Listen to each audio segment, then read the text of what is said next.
Kuala Lumpur காவல்துறை தலைமையகத்தில் முன்னாள் D7 அதிகாரியாக இருந்த துணை கண்காணிப்பாளர் முகமது ஷாரில் அபுபக்கர் இன்று அமர்வு நீதிமன்றத்தில் 716.8 கிராம் டிஜிட்டல் தங்கம், 80,000 ரிங்கிட் மதிப்புள்ள கிரிப்டோ கரன்சி, பிற முதலீடுகள் உட்பட சொத்துக்களை அறிவிக்க தவறியதற்காக அவர் மீது 2 குற்றச்சாட்டுகள் சுமத்தப்பட்டன.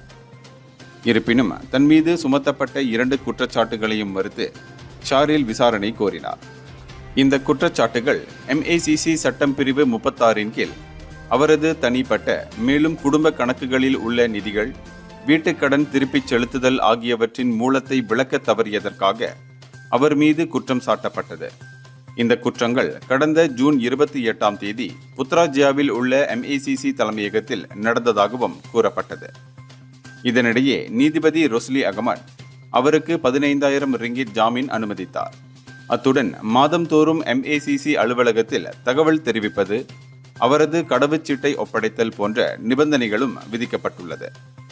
எனவேதான் இந்த வழக்கின் மறு செவிமடுப்பு அக்டோபர் 29ஆம் தேதிக்கு ஒத்திவைக்கப்பட்டுள்ளது. இந்தியர்களின் இதய குரல் மக்களோசை.